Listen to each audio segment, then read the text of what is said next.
तो भाई लोग, आई होप कि अब तक तुमने भोला देख ली होगी और भोला मूवी तुम्हें अच्छी लगी या फिर बुरी लगी। इस चीज को अब थोड़ा सा पीछे छोड़ते हैं और भोला मूवी से अजय देवगन जो अपना एक सिनेमैटिक यूनिवर्स बनाने वाले हैं उस पे बात करते हैं। अब क्योंकि ये मूवी एक सिनेमैटिक वर्स का पार्ट है तो इसमें बहुत से सवाल हमारे लिए छोड़े गए हैं, इसलिए हम आज भोला की एंडिंग को एक्सप्लेन करके इन सवालों के जवाब ढूंढने की कोशिश करेंगे और साथ ही में ये भी जानेंगे कि ये भविष्य से आया हुआ सस्ता टर्मिनेटर बॉलीवुड में क्या कर रहा है। तो अपने कान खोल के सुन लो और आँख लगा के देख लो कि भोला मूवी को लेकर इस वीडियो में गजब के स्पॉयलर्स होने वाले हैं। तो अगर तुमने मूवी अभी तक नहीं देखी तो कट लो, तेरा काम हो गया तुझे। हमारी यूपी के भैया भोला के बारे में फिल्म की शुरुआत से ही किसी को कुछ पता नहीं होता, ना तो कहानी सुन रहे इन कैदियों को, ना ट्रक वाले लोटे, नहीं मेरा मतलब है कर्ची को, और ना ही डायना जोसेफ को। यहाँ तक कि साला हमें भी इसके बारे में बस इतना ही पता चला कि भोला 10 साल पहले एक बड़ा गुंडा था और लोंडिया के चक्कर में जेल चला गया। और भाई लोग, भोला का यही सस्पेंस इस वर्ष के फ्यूचर के लिए बहुत सारे दरवाजे खोल देता है। हालांकि कौन सा दरवाजा कहा जाता है अपने को नहीं पता, पर फिर भी हम एंडिंग को देखते हुए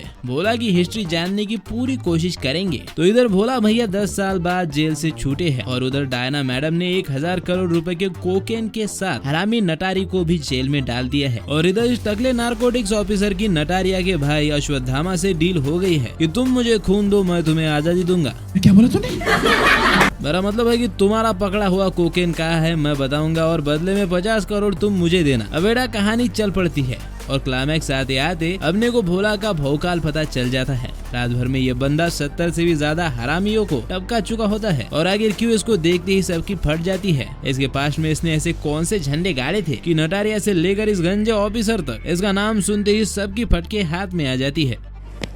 जा पूछ के अब जितना भोला ने लोटा कर्ची को अपने बारे में बताया उसके हिसाब से ये गंजा आदमी जो है उसके लिए भोला काम करता था और किसी गैंग वॉर में जख्मी होने के कारण अपना हीरो अपनी पूरी गैंग के साथ हीरोइन के घर में घुसता है ताकि इस टकले का इलाज हो सके। पर भोला को इन डॉक्टर साहिबा से पहली ही नजर में प्यार हो जाता है, लेकिन इसके हरामी बॉस की गंदी नजर डॉक्टर पर पड़ती है और इससे पहले वो हीरोइन का स्वाहा करे भोला उसी का स्वाहा करता है। और फिर क्या, हीरो हीरोइन का घपा घप।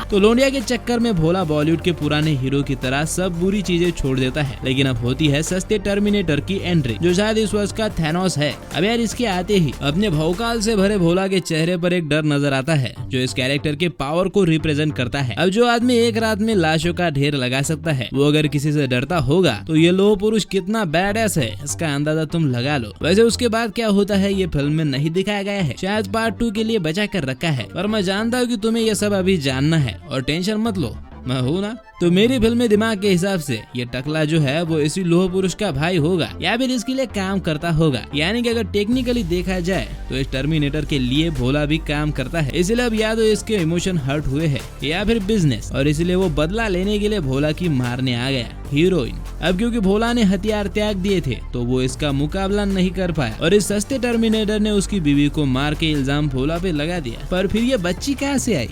देखा आपने लापरवाही का नतीजा है। खैर इसका जवाब भी हमें शायद पार्ट 2 में ही मिलेगा। वैसे जब ये हरामी पुलिस वाला भोला को ऑलमोस्ट मार ही देता है तब कैदी उसके दोस्तों को बताता है कि भोला हर बार मौत के दरवाजे पर दस्तक देकर वापस आ जाता है, मौत को छू के टक से वापस आ सकता हूँ। और ये चीजें बताती है कि भोला ने जेल में भी इतिहास बनाया है और इस कैदी का ये हाथ उसका सबूत है भाई। तो फाइनली भोला अपना मिशन पूरा करके मैडम डायना को थाने में पहुंचा देता है और इस हवालदार और बच्चों को बाहर भी निकालता है। और उसी वक्त नटारिया और भोला एक दूसरे को देखती है और इन दोनों की नजरें साफ बताती है कि ये दोनों एक दूसरे को जानते हैं। और जिस तरह से नटारिया भोला को देखते ही अपने गाल की जख्म पर हाथ रख कर डर के पीछे जाता है, इससे ये भी क्लियर हो जाता है कि अपने भोला ने ही ये जख्म नटारिया को दिए थे। देख रहा है विनोद भोला का भौकाल? यार मुझे इस बंदे का पास्ट देखना है और अगर मैं तुम्हें अपनी दिल की बात बताऊं तो मुझे पार्ट 2 में इसकी पास्ट स्टोरी देखने की उतनी ही चुल मची है जितनी की जॉन विक का पास्ट देखने की मची थी। और भोला के कैरेक्टर को जॉन विक की तरह ही बनाया गया है क्योंकि जिस तरह नटारिया अपने परिवार के मरने का दोष भोला को देता है और ये डायलॉग कहता है कि न जाने कब तक ये मेरे सर पर मंडराएगा, कैदी जिस तरह अपना हाथ दिखाता है और भोला का फोटो देखकर जिस तरह ये नारकोटिक्स अफसर खुदकुशी कर लेता है, ये सारी चीजें इस और इशारा करती है कि भोला हथियार छोड़ने से पहले बहुत ही ज्यादा ब्रूटल था, बिल्कुल जॉन विक की तरह ही। और भाई लोग इतने पावरफुल हीरो के लिए विलन भी तो तगड़ा चाहिए ना, और यकीन मानो विलन तगड़ा है भी।